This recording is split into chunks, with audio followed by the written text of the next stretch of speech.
Bohr's model of atom. Various models of the atom have been proposed by eminent scientists over the years. These models have increased our understanding of the atomic structure. Among these models, Rutherford suggested that electrons revolve around the nucleus in well-defined orbits, but there was a problem with this. The motion of electrons in Rutherford's model was unstable because any charged particle moving in a circular path emits electromagnetic radiation. Thus, the electrons would lose energy and fall into the nucleus, making the atom highly unstable. Then, which would be a better model of an atom? To overcome the objections against Rutherford's model of atom, Niels Bohr in 1913 proposed a new atom model. What does this model propose? It first proposes that electrons revolve around the nucleus in specific orbits, and these orbits are associated with definite energies and are called shells or energy levels. These orbits or shells are represented by the letters K, L, M, N. The maximum number of electrons that can be accommodated in a particular orbit is 2n to the power of 2, where n is the number of the orbit. Thus, K shell would have 2 electrons, L shell would have 8 electrons, M shell would have 18 electrons, and N shell would have 32 electrons, and so on. That said, what does this model next propose?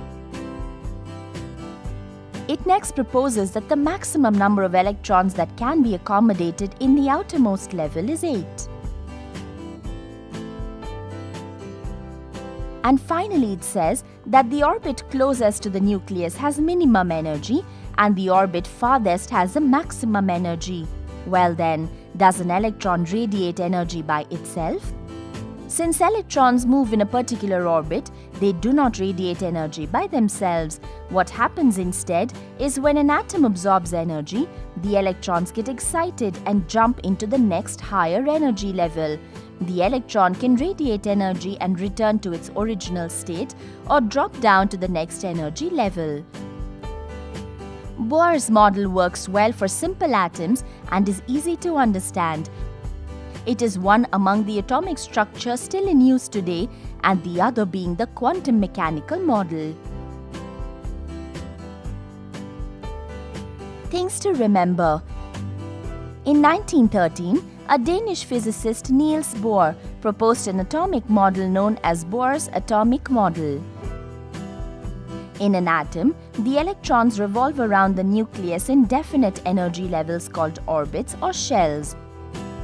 The maximum number of electrons that can be accommodated in a particular orbit is 2n to the power of 2.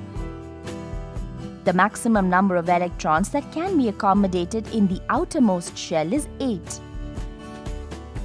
The orbit closest to the nucleus has minimum energy and the orbit farthest has maximum energy.